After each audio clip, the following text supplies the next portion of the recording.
Hello guys, and welcome po ulit sa aking YouTube channel Reg TV. And ako nga po pala yung Kuya Reg. At ngayon ang topic natin. Kung first time nyo na magtatabi mamayang gabi ng jowa mo, sigurado kinakabahan ka niyan. At iniisip mo kung ano ba yung mga kailangan mong gawin para hindi siya madismaya sa'yo at mas ma-enjoy nyo yung gabi nyo. Mahirap din kasi kung basta-basta ka nalang sasabak sa gera na hindi ka handa, 'di ba? Kaya para hindi ka na mahirapan, Kuya Reg mo nang bahala dyan. Kaya panoorin mo ang video natin ngayon dahil dito isi-share ko sa inyo kung paano nga bang mag-prepare kung first time yung magtatabi ng jowa mo. Kaya kung interesado ka, chill ka lang dyan dahil uumpisa na natin yan pagkatapos ng intro.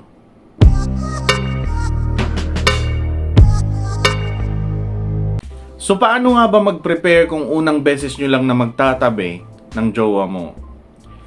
Number 1, babaan mo lang yung expectations mo. Huwag kang mag-e-expect ng bonggang-bongga, amazing na S-E-X. Dahil baka masaktan ka lang kung hindi mangyari yung nai-imagine mo. Huwag ka din mag-e-expect na sobrang paliligayahin ka niya, na patitirikin niya yung mga mata mo, gaya ng sinasabi niya sa'yo pag nagchat-chat kayo. Dahil baka hindi tumagal yan ng 3 minutes. Sigurado madidismaya ka lang. Kasi yung mga first na gabi na yan, kadalasan, nagkakapaan pa lang kayo niyan. Hindi nyo pa alam kung ano yung gusto ng bawat isa para ma-enjoy nyo ng bongga. Kaya maganda rin na prepared ka, na dapat alam mo yung gusto mo. Para pwede mong ituro sa kanya kung ano yung gagawin niya, para mag-enjoy ka, 'di ba? Pangalawa, pagkain. Kung may plano na kayo na mag-aano mamayang gabi, at yan yung unang gabi nyo as a couple na magkasama, syempre ayaw mong ma-turn off sa'yo yung partner mo. Gusto mo ma-enjoy ka niya at ma-enjoy mo siya. Sarap, 'di ba? At syempre bago kayo pumunta sa pinaka-exciting na part, syempre kakain muna kayo. Magdi-dinner muna kayo. Diyan na papasok yung tip natin ngayon. Sa pagkain, dapat pipiliin mo yung kakainin mo. Dapat yung hindi naiiwan yung amoy sa bunganga. Halimbawa na lang, prutas, tinapay, or kanin at ulam. Basta hindi yung matapang at hindi yung naiiwan ang amoy. Dahil ang pangit din naman, kung lalaplapin ka ng mahal mo, tapos unang gabi nyo pa naman yan, tapos amoy sibuyas yung bunganga mo, 'di ba? O kaya amoy sardinas, or paksiw na tilapia, syempre hindi siya mag-e-enjoy niyan. At baka magtaka ka kung bakit hindi ka man lang niya hinahalikan. Kaya dapat maging maingat ka din sa kakainin mo. Lalo na kung unang gabi nyo pa naman yan na magkasama. Dahil may mga pagkain na kahit mag-toothbrush ka, hindi basta-basta na nawawala yung amoy. 'Di ba? Number 3, huwag kang excited. Kung lalaki ka, kalmahin mo yung sarili mo. Chill ka lang. Kung babae ka naman, pakalmahin mo muna yung partner mo. Hintayin mo muna na humupa yung gigil niya. Dahil malaki ang may tutulong niyan para tumagal yung lalaki sa bakbakan. Dahil kung umaga pa lang ay iniisip na niya yan or excited siya, I'm sure, mawawala siya sa konsentrasyon at hindi niya makokontrol yung sarili niya. Kaya ang ending, wala pang 1 minuto, walay na. Sumabog na ang maliit na bulkan niya. Kaya dapat kumalma ka lang or pakalmahin mo siya para walang tampuhan at lahat masaya, 'di ba? Pang-4, mag-trim ng gubat. Walang problema kung singhaba na ng puno sa Amazon yung buhok dyan sa ano mo.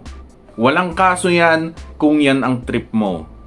Pero mas okay sana kung kahit papano ay itrim mo yan ng konti. Kahit na hindi yung kalbong-kalbo. Basta maaninag mo lang yung langit, okay na yun. Pero kung tatanggalin mo lahat, di mas okay, di ba? Dahil hindi mo sigurado. Baka mahilig palang kumain ng petsa yung partner mo. Di ba? Di hindi na yan mahihirapan na kumain at walang sumasabit na buhok sa bibig niya. Totoo yan, promise, may sumasabit talaga. At para sa mga lalaki naman, Makakatulong din yung pagbabawas ng gubat para magmukhang mahaba yung pipino nyo. Inuulit ko, magmumukha lang, hindi talaga siya hahaba. Dahil kung maliit na nga yung pipino mo, tapos masukal pa yung talahiban, walay na. Sigurado hindi na niya yan makikita.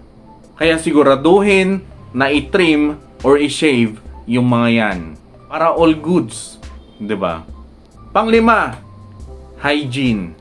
Siyempre, para maganda yung amoy natin, dapat maligo tayo.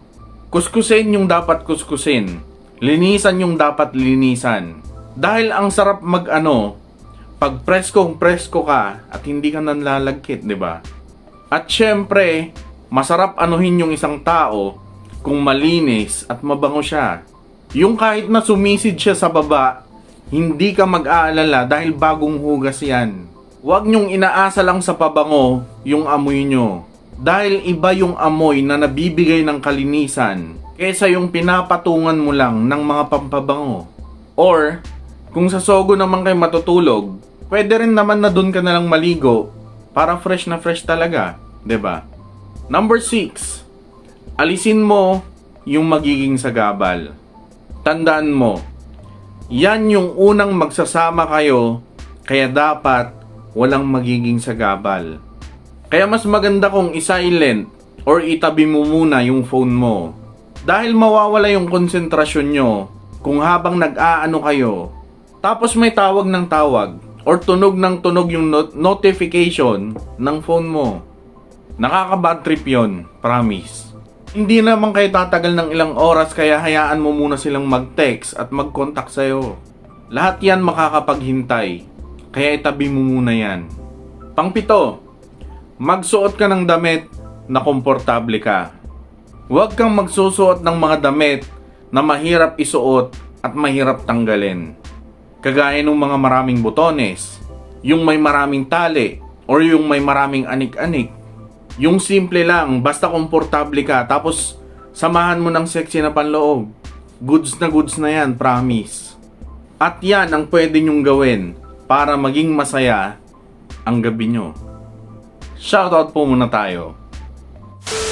So guys, yung mga nagpapa-shoutout pala, kinukuha ko yung mga shoutout nila sa pinaka-latest na video natin. Kaya siguraduhin nyo na nakasubscribe kayo sa channel at nakaklik yung bell para pag nag-upload tayo, lalabas agad sa phone nyo. Shoutout kay Silmar Fernandez, Vanessa Bunaoy from Kuwait, Pabilin Pateño from Kuwait, Mariam from Oman, Maris Respeto, kay Risa Rosal Yuzon from Singapore, Lani Agustin from Dubai, kay Arlene Castro from Kuwait, Graceful Pagaduan from Damam, Nicole Torres from Dubai. Shoutout din kay Reyna Rain, din kay May Amorga from Agusan del Sur, Catalina Blanza from Hong Kong, kay Rowena Silvosa from Hong Kong, kay Sevenians Channel from Hong Kong, kay Joanna Panganiban from Amsterdam, kay Ana Almiranes from Europe. And maraming salamat po sa panonood. Ingat kayo sa mga kayo naroon. God bless. Peace and love you all. Goodbye.